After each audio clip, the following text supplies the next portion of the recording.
இதை வந்து டாக்டர் ஐயா அவர்கள் படித்தாரா, என்ன பார்த்தாரா, அவர் அதெல்லாம் தெரியல.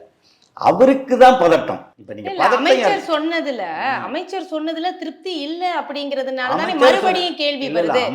நீங்க வந்து solar corporation, solar energy corporation of India, இந்த பிரச்சனை வந்து நீங்க அங்க வாங்குறீங்க, அங்க கொள்முதல் வாங்குறீங்க, அந்த நிறுவனத்துக்கிட்ட இருந்து தமிழ்நாடு அரசு வாங்குறதுங்கிறது பிரச்சனை இல்ல.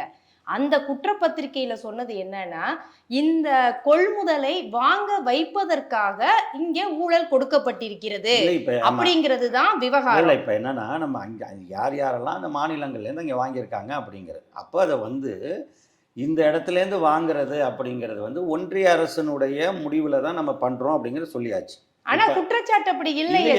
குற்றச்சாட்டு வந்து நீங்க இன்னும் வந்து நீங்க குற்றச்சாட்டை பத்தி கேட்கணும்னா, நீங்க டாக்டர் ஐயா அவர்கள் யார்கிட்ட கேட்கணும்னா, அவர் இருக்காருல கூட்டணி ஒண்ணு, அந்த கூட்டணிக்கு தலைமை தாங்குறாங்கல்ல பாஜகன்னு, அதனுடைய பிரதமரா இருக்காருல நரேந்திர மோடி அவர்கள்ட்ட எளிமையா கேட்கலாம். ஐயா எங்க ஊருக்காரங்கெல்லாம் பண்ணியிருக்காங்களா சொல்லுங்கன்னு கேட்க சொல்லுங்க. இதே தமிழ்நாடு இல்லைன்னா நீங்க வந்து சொல்ற மாதிரி நேரடியா மோடியை கேட்டுறலாம், மோடி அவர்களை கேட்டுறலாம், பிரதமரை கேட்கலாம். தமிழ்நாடு குறிப்பிடும் போது தமிழ்நாடு போட்டிருக்கிற ஒப்பந்தம் இங்க உங்க ஆட்சி காலத்துல போட்டிருக்காங்க. இல்ல இந்த ஆட்சியில வந்து இல்லைங்கிறதான். இதை வந்து நாம வந்து அவங்களோட போடல, நம்ம நேரடியா போடலைங்கிறத அமைச்சர் சொல்லிட்டாருல, மின்சாரத்துறை அமைச்சர் சொல்லிட்டாரு. எங்க ஆள் இப்படி சொல்றாரு, அவர் சொல்றது எங்க ஊர் அமைச்சர் இப்படி சொல்றாரு, அது தப்புன்னு நீங்க சொல்லுங்கன்னு கேட்கறது யார்கிட்ட சொல்லணும்? மோடிகிட்ட கேட்க வேண்டியதானே? அந்த தயவில் தானே இங்கே உட்காந்துருக்கீங்க. அப்போ மோடிகிட்ட கேட்குறீங்க, அப்போ அதுக்கு மட்டும் வாய் வரலையா?